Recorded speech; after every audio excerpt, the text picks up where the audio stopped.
क्या हुआ जब दूसरों का फैक्ट चेक करने वाले रवीश कुमार का ही चुनाव आयोग ने फैक्ट चेक कर दिया।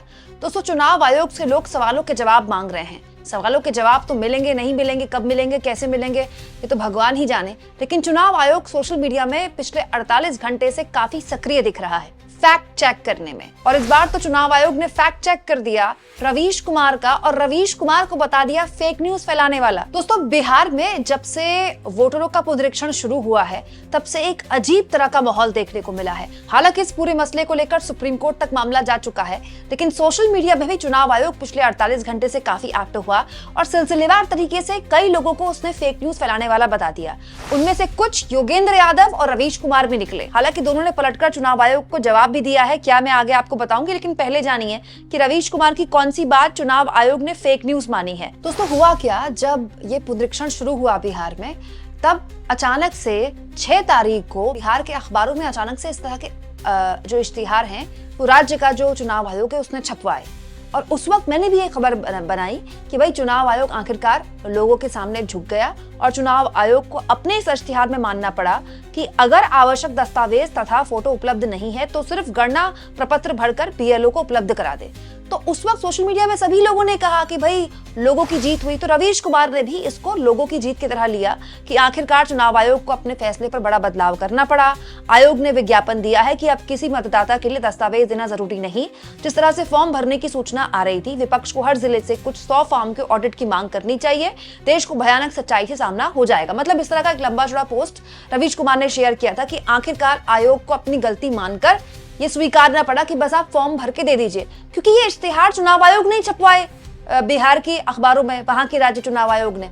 लेकिन उसके एक दिन बाद अचानक से चुनाव आयोग खुद ही अपने इस इश्तिहार से पलट गया और कहा कि नहीं, जो डॉक्यूमेंट्स मांगे गए वही डॉक्यूमेंट्स चलेंगे। तो बड़ा सवाल ये है दोस्तों कि कंफ्यूजन तो चुनाव आयोग की तरफ से ही पैदा हुआ ना। तो रवीश कुमार ने भी इस तरह का पोस्ट शेयर कर दिया, लेकिन हुआ इससे बिल्कुल उलट। दोस्तों, इलेक्शन कमीशन ने इस खबर को, रवीश कुमार के इस पोस्ट को फेक बता दिया और इलेक्शन कमीशन ने वही बात बता दी दोबारा से जो कि अगले दिन उसने क्लियर की थी कि आपको सारे जो फॉर्म्स हैं वो सबमिट करने होंगे, सारे डॉक्यूमेंट्स जो भी मांगे गए इलेक्शन कमीशन द्वारा वो सबमिट करने होंगे, और इसको मिसलीडिंग बता दिया। मतलब ये इलेक्शन कमीशन का फैक्ट चेक था। अजीब बात देखिए दोस्तों, इलेक्शन कमीशन अपनी ही खबर का फैक्ट चेक कर रहा है। इलेक्शन कमीशन को तो पहले राज्य के चुनाव आयोग से पूछना चाहिए कि ऐसे इश्तिहार किससे पूछ कर दिए। पहले राज्य के चुनाव आयोग ने इश्तिहार दिए, फिर अगले दिन इलेक्शन कमीशन उसको क्लियर करता है कि नहीं, सारे डॉक्यूमेंट्स चलेंगे।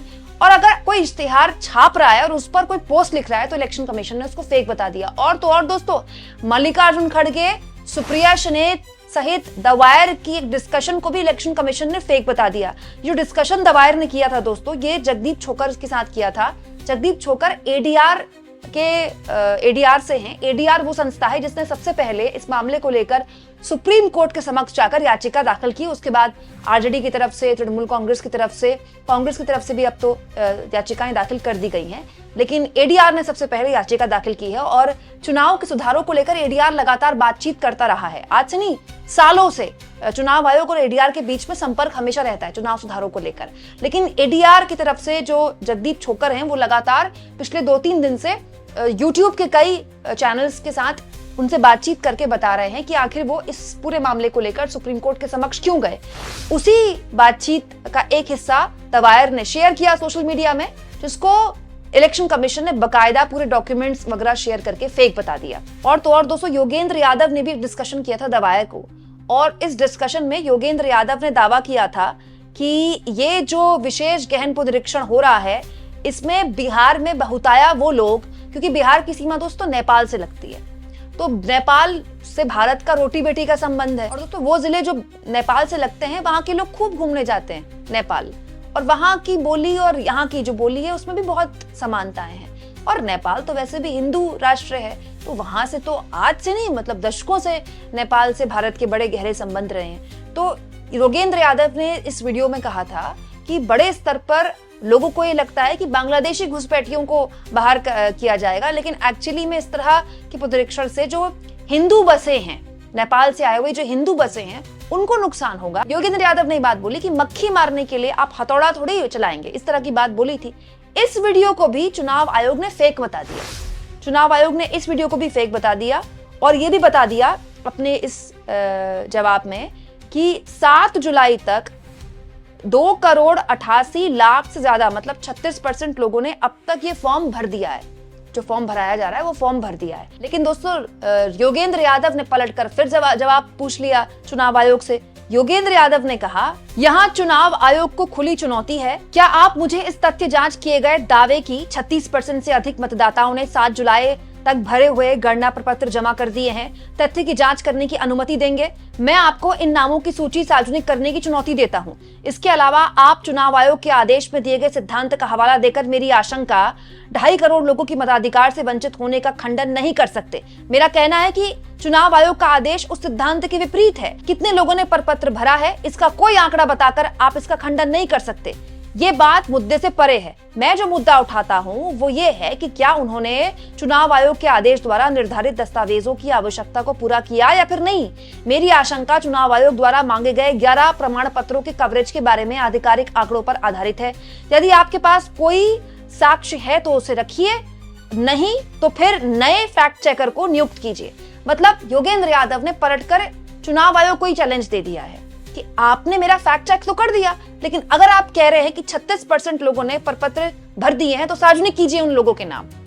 भाई ट्रांसपेरेंसी तो चुनाव आयोग को रखनी पड़ेगी ना। और दोस्तों इसके बाद जब योगेंद्र यादव ने जवाब दिया तो रवीश कुमार भी बोले, क्योंकि रवीश कुमार का भी फैक्ट चेक किया था चुनाव आयोग ने। तो रवीश कुमार ने कहा, सही बात है, लगता है कि अब एक नया तरीका अपना लिया जा रहा है।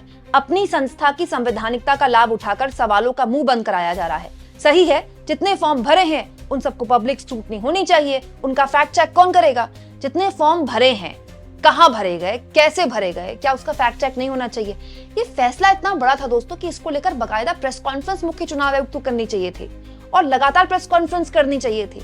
लेकिन ऐसी चुप्पी चुनाव आयोग की तरफ से साधी जा रही है। चुनाव आयोग अब social media post, Facebook post या पीआईबी के प्रेस रिलीज से इतने बड़े बड़े आदेशों की जानकारी देश को बता रहा है। एक ऐसा आदेश जो पूरे के पूरे बिहार के चुनाव को पूरी तरह से पलट देगा, पूरी तरह से पलट जाएगा इससे बिहार का चुनाव। उसकी जानकारी बिहार के लोगों को किसी सोशल मीडिया पोस्ट से मिल रही है। अजीब बात देखिए कि अगर बिहार के किसी चुनाव अधिकारी ने गलत इश्तिहार दे दिया तो सबसे पहले ज्ञानेश कुमार को सामने आकर मीडिया के आगे बताना चाहिए था, लेकिन उसका भी दोस्तों लिखित प्रेस रिलीज जारी कर दी जाती है।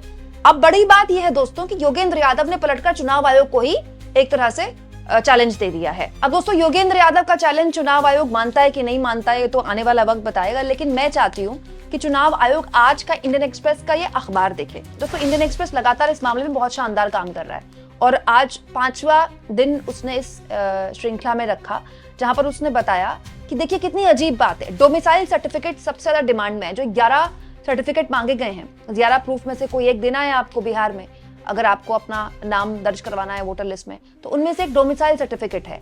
मोस्टली लोग डोमिसाइल सर्टिफिकेट बनवा रहे हैं। क्यों? क्योंकि ये बनना बहुत आसान है। अजीब बात देखिए दोस्तों कि ये जो डोमिसाइल सर्टिफिकेट बन रहा है इसमें आधार कार्ड चल रहा है, लेकिन आधार कार्ड यहां अमान्य कर दिया गया चुनाव आयोग द्वारा। मतलब ना कैसे नहीं पकड़ रहा है चुनाव आयोग, ऐसे पकड़ रहा है।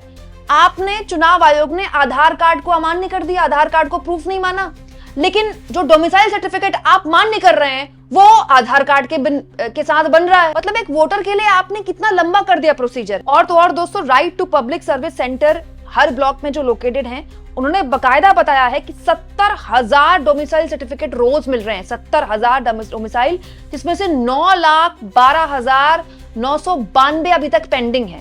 साथ में यह भी बताया गया दोस्तों कि अगले 10 दिन बाद अगर कोई डोमिसाइल सर्टिफिकेट के लिए आवेदन आता है दफ्तर के पास, तो 25 जुलाई तक, जो कि आखिरी डेट है इन सर्टिफिकेट्स को जमा करने की, वो लोग ये सर्टिफिकेट जमा नहीं कर पाएंगे क्योंकि ऑलरेडी इतना पेंडिंग है मामला। यहाँ पर ये भी आर्टिकल में छापा गया है कि कितना खराब इंफ्रास्ट्रक्चर है वहां पर। जो एम्प्लॉइज है उनकी कमी है, खराब इंटरनेट है, कभी बंद होता है कभी चलता है, उसकी स्पीड इतनी लो है। दोस्तों डोमिसाइल सर्टिफिकेट के लिए Aadhaar card, ration card, voter ID card आपको चाहिए, ठीक है। और तीनों ही इस 11 जो लिस्ट शामिल की है चुनाव आयोग ने, तीनों ही चीजों को अमान्य कर दिया है। लेकिन इन तीनों चीजों के जरिए आप डोमिसाइल सर्टिफिकेट बना सकते हैं। मतलब एक गरीब आदमी के लिए तो अजीब सी स्थिति पैदा हो गई है।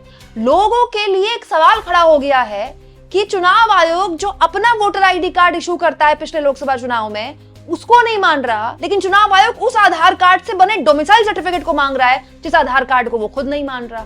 अब बताइए इससे बड़ा कंफ्यूजन क्या होगा। तो इंडियन एक्सप्रेस की इस खबर को भी चुनाव आयोग क्या फैक्ट चेक कर देगा? आप इस मुद्दे पर क्या सोचते हैं दोस्तों, कमेंट बॉक्स में जरूर लिखें और जितना हो सके चैनल को शेयर करें, सब्सक्राइब करें और थैंक्स और ज्वाइन के ऑप्शन से दोस्तों अगर आप चाहें तो कुछ आर्थिक मदद भी चैनल की जरूर करें।